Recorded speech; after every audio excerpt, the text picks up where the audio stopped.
ರಾಜ್ಯದಲ್ಲಿ ಇಂದಿನಿಂದ ಕೆಎಂಎಫ್ ಎಮ್ಮೆ ಹಾಲು ಮಾರುಕಟ್ಟೆ ಪ್ರವೇಶವನ್ನ ಮಾಡಿದೆ.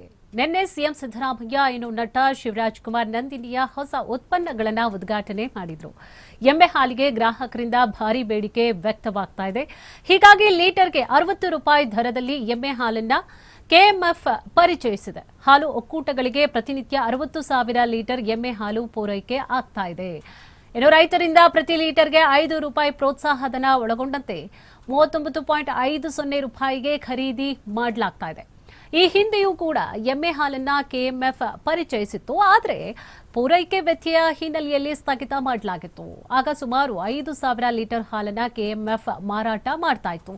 ಇದೀಗ ಕೆಎಂಎಫ್ ಅಧ್ಯಕ್ಷ ಭೀಮಾನಾಯ್ಕ್ ಹಾಗೂ ಅಧಿಕಾರಿಗಳು ಮತ್ತೆ ಎಮ್ಮೆ ಹಾಲು ಮಾರುಕಟ್ಟೆಗೆ ತಂದು ಕೆಎಂಎಫ್ಗೆ ಆದಾಯ ಹೆಚ್ಚಿಸುವಂತಹ ನಿರ್ಧಾರಕ್ಕೆ ಬಂದಿದ್ದಾರೆ.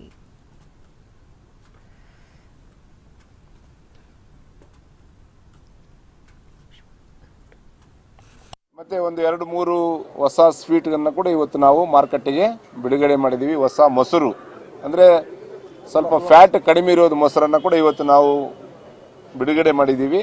ಮತ್ತು ಎಮ್ಮೆ ಹಾಲು ಬಫೆಲೋ ಮಿಲ್ಕ್ ಎಮ್ಮೆ ಹಾಲು ಭಾಳಷ್ಟು ಬೇಡಿಕೆ ಇದೆ. ಆಂಧ್ರ ನಮ್ಮ ಪಕ್ಕದ ಗಡಿಯಲ್ಲಿ, ನಮ್ಮ ಕರ್ನಾಟಕ ರಾಜ್ಯದ ಪಕ್ಕದ ಗಡಿಯಲ್ಲಿ ಮತ್ತು ನಮ್ಮ ರಾಜ್ಯದಲ್ಲಿ ಕೂಡ ಎಮ್ಮೆ ಹಾಲಿನ ಬೇಡಿಕೆ ಭಾಳಷ್ಟು ಇರೋದ್ರಿಂದ ನಾವು ಎಮ್ಮೆ ಹಾಲನ್ನು ಕೂಡ ಬಫೆಲೋ ಮಿಲ್ಕ್ ಕೂಡ ಸನ್ಮಾನ್ಯ ಮುಖ್ಯಮಂತ್ರಿ ಅವರ ಅಮೃತ ಹಸ್ತದಿಂದ ಬಿಡುಗಡೆಯನ್ನು ಮಾಡಿಸಿದ್ದೀವಿ.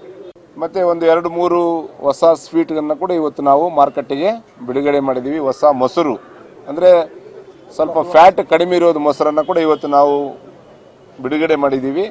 ಮತ್ತು ಎಮ್ಮೆ ಹಾಲು ಬಫೆಲೋ ಮಿಲ್ಕ್ ಎಮ್ಮೆ ಹಾಲು ಭಾಳಷ್ಟು ಬೇಡಿಕೆ ಇದೆ. ಆಂಧ್ರ ನಮ್ಮ ಪಕ್ಕದ ಗಡಿಯಲ್ಲಿ, ನಮ್ಮ ಕರ್ನಾಟಕ ರಾಜ್ಯದ ಪಕ್ಕದ ಗಡಿಯಲ್ಲಿ ಮತ್ತು ನಮ್ಮ ರಾಜ್ಯದಲ್ಲಿ ಕೂಡ ಎಮ್ಮೆ ಹಾಲಿನ ಬೇಡಿಕೆ ಭಾಳಷ್ಟು ಇರೋದ್ರಿಂದ ನಾವು ಎಮ್ಮೆ ಹಾಲನ್ನು ಕೂಡ ಬಫೆಲೋ ಮಿಲ್ಕ್ ಕೂಡ ಸನ್ಮಾನ್ಯ ಮುಖ್ಯಮಂತ್ರಿ ಅವರ ಅಮೃತ ಹಸ್ತದಿಂದ ಬಿಡುಗಡೆಯನ್ನು ಮಾಡಿಸಿದ್ದೀವಿ.